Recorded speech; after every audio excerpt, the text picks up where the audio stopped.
Hello everyone, welcome back to Rama వంటకాలు. ఈరోజు మీకు చూపించబోయే రెసిపీ దబ్బకాయ పచ్చడి.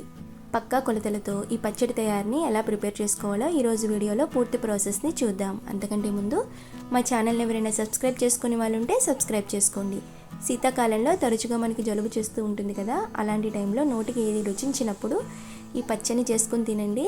చాలా బాగుంటుంది. నోటికి పుల్ల పుల్లగా తగులుతూ ఎంతో రుచిగా ఉంటుంది.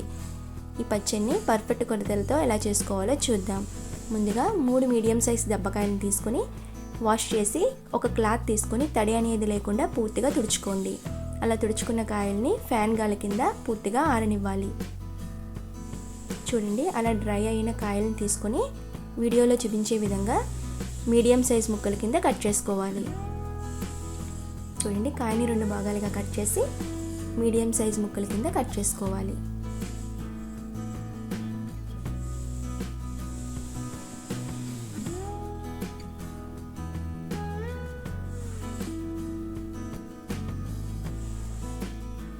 చూడండి, ఈ విధంగా ముక్కలన్నీ కూడా ఈవెన్గా కట్ చేసుకోవాలి.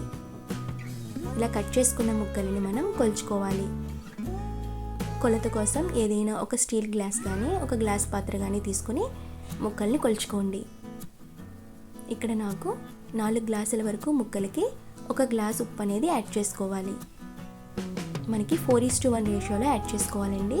4 గ్లాసుల ముక్కలకి 1 గ్లాస్ కల్లుప్పు అనేది యాడ్ చేసుకుంటే సరిపోతుంది. ముక్కలకి ఉప్పు అంతా కూడా బాగా పట్టించి ఒక ప్లాస్టిక్ జార్లో కానీ ఒక గ్లాస్ జార్లో కానీ వేసుకొని 3 రోజుల పాటు పూర్తిగా ముక్కలన్నిటినీ కూడా ఊరబెట్టాలి. చూడండి, ముక్కలన్నీ కూడా మనం ఒక ప్లాస్టిక్ జార్లో వేసుకుని కలుపుకుందాం. ఇలా కలుపుకున్న ముక్కల్ని మూత పెట్టి 3 రోజుల పాటు బాగా ఊరబెట్టండి. రోజుకి ఒకసారి తీసుకొని వీడియోలో చూపిస్తున్న విధంగా పైనుంచి కిందకి ముక్కల్ని ట్యాప్ చేస్తూ ఉప్పు అంతా కూడా ముక్కలకి బాగా పట్టేంత వరకు మూత పెట్టి 3 రోజులు ఊరబెట్టండి. అలా ఊరబెట్టిన ముక్కలని రసం సెపరేట్గా ముక్కలు సెపరేట్గా తీసుకొని 1 రోజు ఎండలో పూర్తిగా ఆరనివ్వండి. పచ్చడి కోసం 2 టేబుల్ స్పూన్ మెంతులను తీసుకొని ఈవెన్గా ఫ్రై చేసుకోండి. బాగా ఫ్రై చేయకండి, చేదు వస్తుంది. ఈవెన్గా ఫ్రై చేసుకొని తీసుకోవాలి. మనకి గ్రామ్స్లో 50 గ్రాముల వరకు మెంతులు సరిపోతున్నాయి. అలాగే ఆవాలు కూడా ఒక 50 గ్రాముల ఆవాలని తీసుకొని ఫ్రై చేసి తీసుకోండి. ఆవాలు అనేవి మనకి ఎక్కువగా వేయించకూడదు. చూడండి, మనకి అలా చిట్పట్లాడినప్పుడు తీసేసుకుంటే సరిపోతుంది. ఇలా వేయించుకున్న ఆవాలు మెంతుల్ని మెత్తగా పౌడర్లా గ్రైండ్ చేసుకోవాలి. ఎండలో ఆరబెట్టిన ముక్కలని రసాన్ని తీసుకొని ఇందులో 250 గ్రాముల పచ్చి కారాన్ని యాడ్ చేసుకోండి. ఇక్కడ మిల్లు పట్టించిన కారాన్ని యాడ్ చేస్తున్నానండి. అలాగే ముందుగా రెడీ చేసుకున్న మెంతుపిండి ఆవు పిండిని కూడా యాడ్ చేసుకోవాలి. ఇందులోనే 1/2 లీటర్ వరకు వేరుశనగ నూనెని కూడా యాడ్ చేసుకోండి. అన్నీ వేసుకున్న తర్వాత ఆవు పిండి, మెంతుపిండి, కారం, నూనె మొత్తం ముక్కలకి పట్టేంత వరకు బాగా కలుపుకోవాలి.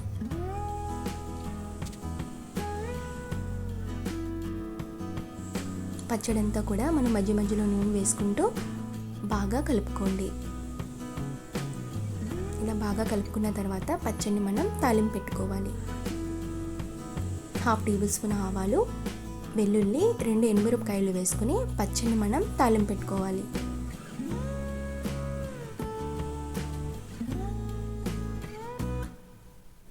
తాలింపు వేగిన తర్వాత పచ్చట్లో వేసి కలుపుకోండి.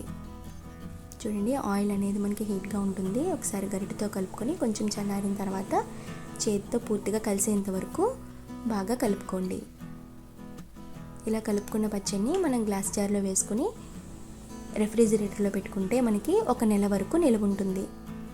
ఇదే పచ్చడి మనకి సంవత్సరం పాటు నిల్వ ఉండాలంటే ముక్కల్ని రసాన్ని కనీసం 3 రోజుల పాటు బాగా ఎండలో ఆరబెట్టి కలుపుకుంటే పచ్చడి అనేది మనకి సంవత్సరం పాటు నిల్వ ఉంటుంది. చూసారు కదా, ఈ పచ్చడి మీకు నచ్చినట్లయితే మా ఛానల్ని సబ్స్క్రైబ్